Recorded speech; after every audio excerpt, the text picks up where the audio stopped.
I dare call myself a hardcore leveling warrior fan when I miss the biggest question? For the few of you who aren't aware, I made a video on some of the mysteries of hardcore leveling warrior. Link is in that eye card in the corner. I called it some because it's the ones I was confused on, and the ones I wanted answers to. However, I forgot probably one of the most important background characters of this entire series, the Witch. And huge shout out to Fazatik Jaludin? This commenter, as they were the one who commented on that video asking about the Witch. So thank this viewer for reminding me of such an important character. But I'm getting ahead of myself, since I know there's at least one person who doesn't actually read this comic. The Witch doesn't really appear that often. Off the top of my head, she's only in about 4 episodes. She's first introduced in episode 76, where when Dark and his grandpa are playing Lucid Adventure, and in the real world, Dark has been drugged, tied up, and is headed to his death. This causes his avatar to start feeling the pain he does in the real world, where the grandpa calls out for the Witch, and she appears. Then she helps out Dark. Since he's drugged, she possesses his body and saves him. She also appears in the next episode, where she's the main focus of that episode. You see, I always did find it a bit strange how they developed this game. It's almost like controlling a dream. You see, Dark's grandpa was the one who developed this game. Well, kind of, He knew what he wanted to do, and what he wanted to make, but the technology wasn't able to keep up with his ideas. But he got some help. A bluebird tells him to go to a McDonald's ripoff, and when he does, he meets the Witch, and she presents him a world-creating tool, where he can take his ideas and apply it to a world. So that's how the game was created. She's such an important character. She's the reason the game exists at all. She then briefly appears in episode 139, where the reason the trio are doing the trial of the dragon is because she wants them to. She wants the evil dragon to lead them to the end of the game, and eventually give them the title of hero. And then she makes appearance in one scene in episode 176, where she's watching Ethan and someone else slowly sink to their death in a barrel. And she presumably saves them? We don't know yet because chapter 2 isn't out and I shouldn't buy those coins to get them. So, the main question is, who is she?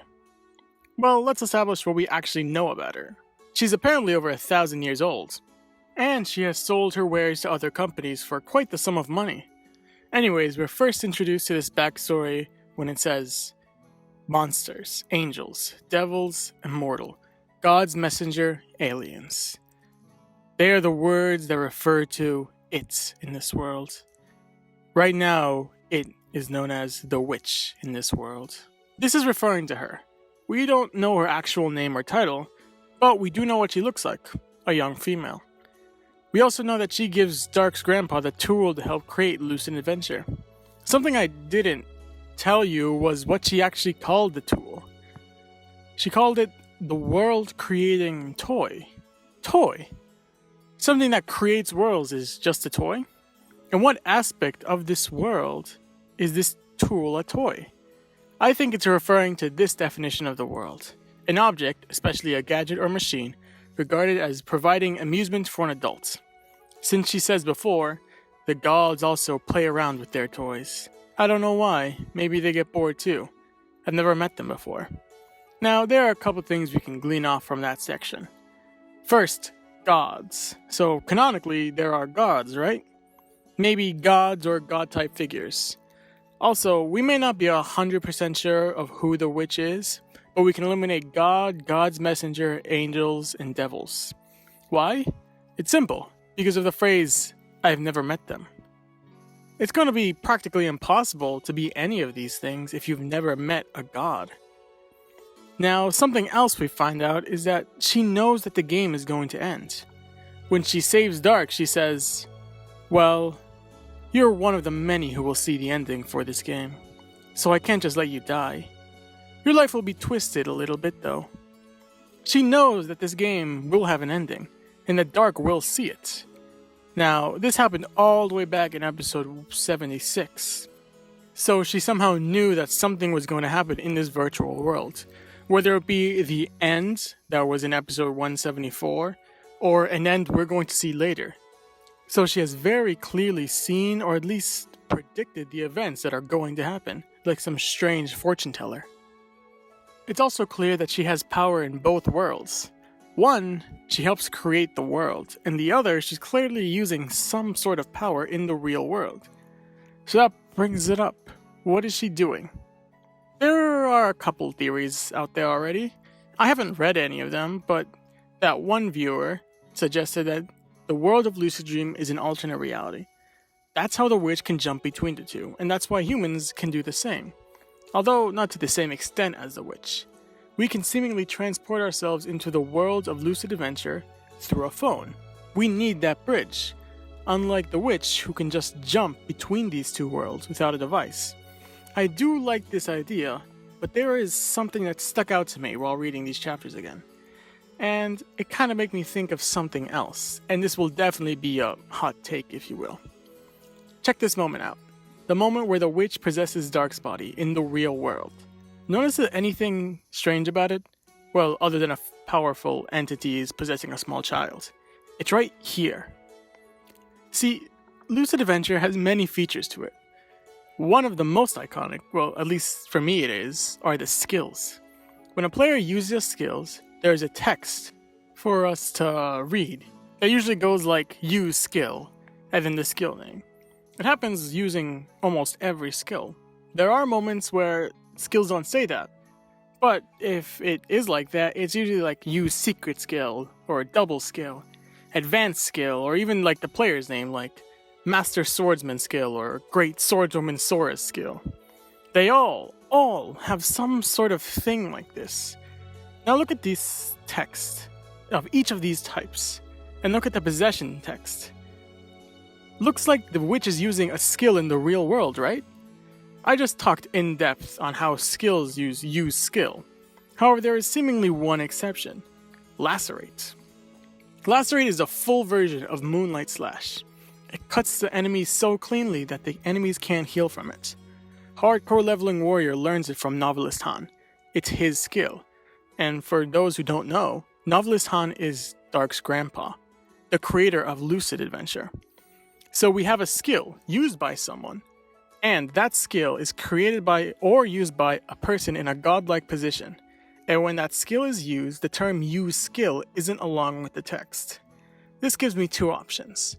One about the witch, and one about the world itself. First, the one that takes less time to explain. The witch. It could be that she's the same in both worlds. Like I said before, she's able to jump seamlessly between the two. So it could be that she's a powerful presence in the both virtual and real world. Notice how in one episode, Hardcore Leveling Warrior dies and is sent back to the real world, but his soul stops in a little weird in-between. It could be that we have two bodies, one in the virtual world and one in the real world, and our soul is simply moving between the two. And it could be that she doesn't need to have two bodies. It could be that she has one body, or that her soul is physically moving from world to world without the use of a body. The other option is much more of the hot take that I was talking about. It's that the world of Lucid Dream and the real world are more similar than we first think. You see, something that always confused me was Zero. Zero was the one who knocked Ethan down from his #1 rank. At first, I thought these two characters were the same. They're not, granted, but they are very similar than one would think. But they're only similar if you imagine both of these worlds as kind of like the same or parallel worlds. Zero is kind of the same as the witch in Lucid Dream. She's powerful and she's been around for a while, but she's not a god. Kind of like how the witch is powerful and she's been around for apparently more than 1,000 years. However, she's not a god. She says that she's never met these gods. Could it be that they're the same because the real world is a virtual world too? I know that sounds like a hot take, but hear me out.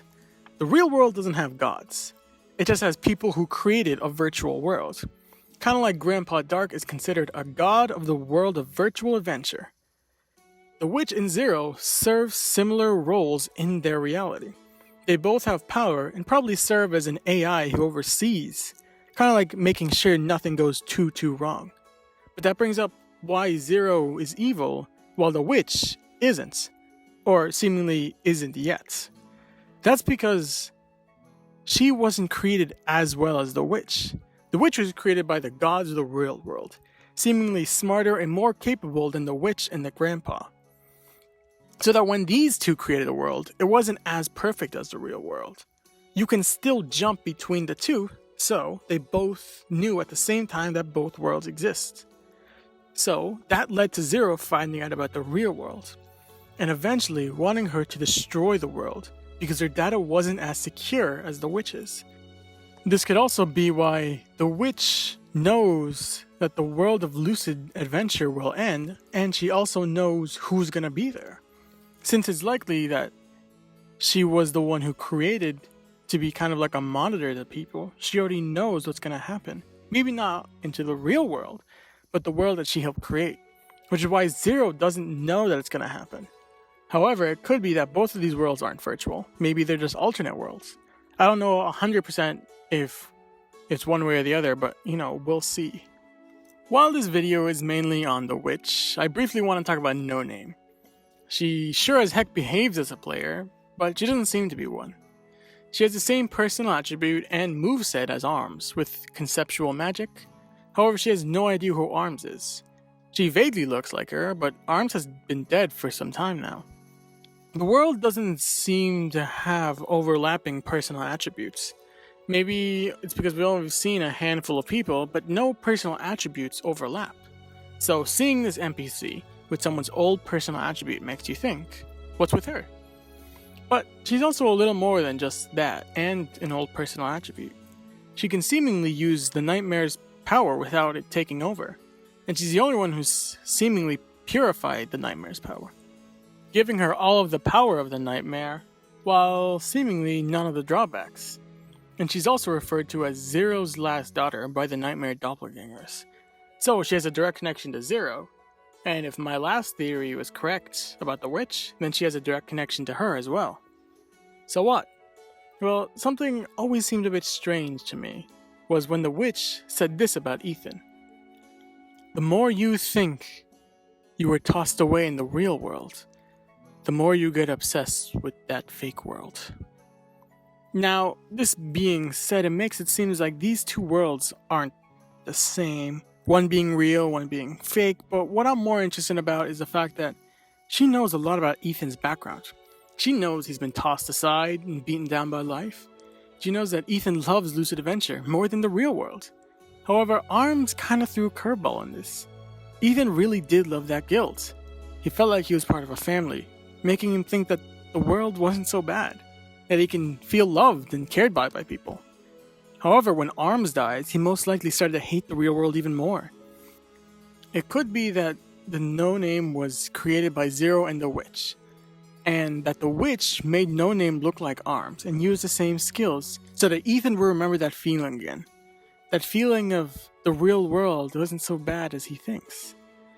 The chances of this NPC being so similar to Arms are so small, but when you think about the possibility of her being created by someone as powerful as the witch, then that clears up why. The witch knows this trio is going to be important. Maybe she needs to make sure Ethan was as good as he can be. Maybe she needs to make sure Ethan is as sound and secure and pure of state of mind as he can be. Anyways, big thanks to those two viewers who reminded me of the witch and No Name. Now, before I end this, AE number 7 just came out while finishing up the script, and there are two things I want to share. First, it seems I was right about God's gift. It was a royal seal that can make you a king. And secondly, it appears that No Name just might be the villain of Chapter 2. She's leading nightmare doppelgangers and taking over castles. Anyways, that's two of the main mysteries I wanted to address. So like always, thank you for watching. This upcoming Friday is the next chapter, so I want to see some hype in the comments. Anyways, I need to finish that Unordinary video I promised you guys last time. See you soon enough.